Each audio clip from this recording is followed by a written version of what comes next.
5 আর 4 দেখো এই দুটো ভগ্নাংশ রয়েছে, এই দুটো ভগ্নাংশের মধ্যে কোনটা ছোট কোনটা বড় আমরা বার করব। বোঝা গেছে? কোনটা ছোট কোনটা বড়। সোজা একটা নিয়ম দেখাচ্ছি, যার যেখানে অসুবিধা হবে বলবে যে স্যার আমি বুঝতে পারিনি। ঠিক আছে? লজ্জা পাওয়ার কোনো বিষয় নেই। আমরা দেখবে এই বাইরে যখন খাই না প্রসাদ খাওয়ার সময় আমরা কিন্তু কেউ লজ্জা পাই না, বলছে আমাকে আরেক টাকা লাগবে। তো লজ্জা পাওয়ার কোনো বিষয় নেই, সোজা দাঁড়াবে, বলবে স্যার আমি বুঝতে পারিনি। এই দুটো ভগ্নাংশ দেখো তো তোমরা, এই ভগ্নাংশগুলো দুটো ভগ্নাংশ আছে, এটা প্রকৃত ভগ্নাংশ না অপ্রকৃত না মিশ্র ভগ্নাংশ? প্রকৃত ভগ্নাংশ। প্রকৃত ভগ্নাংশ। দেখো আমাদের হরগুলো কিন্তু বড় আছে, তাই না? এখানে দেখো প্রথমটার লব ছোট হর বড়, অর্থাৎ এটা আমাদের প্রকৃত ভগ্নাংশ। এখানেও কিন্তু তাই, এটাও আমাদের প্রকৃত ভগ্নাংশ। ছোট থেকে বড় দুটো ভগ্নাংশ যখন বার করবো আমরা, তখন কি করবো? প্রথমে হচ্ছে আমরা লসাগু করবো। ঠিক আছে? এটা একটা কোন একটা নিয়ম অঙ্ক করা। প্রথমে আমরা লসাগু করবো। কোনগুলো লসাগু করবো আমরা? হরগুলো লসাগু। 5 আর 25। 5 আর 25 2 দিয়ে যাবে লসাগু? না। 3 দিয়ে? না। 4? না। 5? 5 দিয়ে যাবে। 5 দিয়ে যাবে।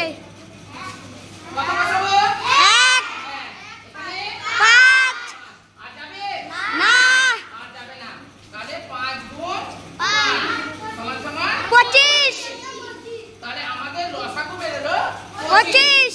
আমাদের লসাগু কত বেরোলো? 25। একবার সোজা নিয়ম, কোনো ঝুট ঝামেলা কিছু নেই, একবারে চোখের পলকে হয়ে যাবে।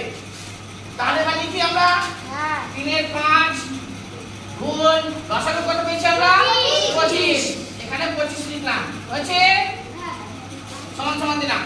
এই 5 দিয়ে 25টাকে কি করব? ভাগ করব। 5 দিয়ে 25টাকে ভাগ করব। 5 দিয়ে 25টা ভাগ করতে গেলে কত পাবো? 25। কাটলাম, 5 লিখলাম। পেলাম তো? এবার দেখো উপরে কত আছে? 3। নিচেরটা দিয়ে অর্থাৎ হর দিয়ে 25টাকে লসাগু যা বেরিয়েছে তাকে ভাগ করব, যা পাবো তার সঙ্গে আমরা উপরটা লবে গুণ করে দেব। বোঝা গেল? 5 দিয়ে কাটলাম, 5 পেলাম, তারপরে 25, 3 5 15। পেয়েছি? এটুকু বুঝতে অসুবিধা দিয়া অন্বেষণ? এখানে অসুবিধা নেই। যখন এই ভগ্নাংশটাকে আমরা লিখবো, লিখে নেওয়ার পরে 5টা হচ্ছে আমাদের হরগুলোর লসাগু করা। আমরা দেখো হরগুলোর লসাগু করেছি না আমরা? 5 আর 25 এর লসাগু কত পেয়েছি? 25। ভগ্নাংশটাকে লিখলাম, প্রথম ভগ্নাংশ লিখে তারপরে গুণ চিহ্ন, তারপরে লসাগু কত পেয়েছি না? 25 লিখলাম। 5 দিয়ে আমরা 25টাকে কি করলাম? ভাগ করলাম, 5 পেলাম। আর উপরে লবে ছিল 3, 3 এর সাথে আমরা গুণ করে দিলাম, 3 5 15 বলছে। এবার দ্বিতীয়, তুমি 1 লিখেছিলে, 1 নয়, আমরা হর দিয়ে লসাগু যেটা পেয়েছি তাকে ভাগ করছি, করে নিয়ে যা পাবো সেটা দিয়ে আমরা 1 যদি পেতাম 1 দিয়ে আমরা 3 কে গুণ করতাম। ঠিক আছে? এখানে আমরা 5 পেয়েছি বলে 3 5 15 লিখেছি। এবার দ্বিতীয়টা লিখি 4 এর 25। কত বসাবো আমরা? 25। 25 গুণ বসেছি 25, অর্থাৎ লসাগু করে আমরা 25 পেয়েছিলাম, সেই লসাগু করে যা পেয়েছিলাম সেটা আমরা এখানে লিখব। 25 এর 25। এবার 25 দিয়ে 25টা ভাগ করতে গেলে কত পাবো? 1। 25 দিয়ে 25 কে কেটে দিলাম, 1 পেলাম। পেয়েছি? হ্যাঁ। এরপরে কি করব আমরা? হ্যাঁ, 4 কে 4। দেখো এখানে স্পষ্ট বোঝা যাচ্ছে না কোনটা বড় কোনটা ছোট? হ্যাঁ।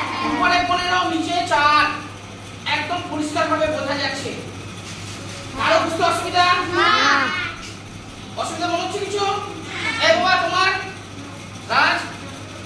রাজা সামনে রাজা অনেশা এই পর্যন্ত বুঝতে কারো অসুবিধা? না। আমরা তো বুঝতে পারছি যে ছোট কোনটা বড় কোনটা, তাই না? তাই তো? তাহলে ছোট হবে এভাবে লিখবো আমরা নিচে জায়গা নেই, তোমরা যখন করবে নিচে লিখবে, ঠিক আছে? ছোট কোনটা কি বলেছে? ছোট থেকে বড়, তাই তো? বলছে কোনটি ছোট কোনটি বড়। তাহলে ছোট হবে ছোট ছোট ছোট কোনটা? 4-এর 25।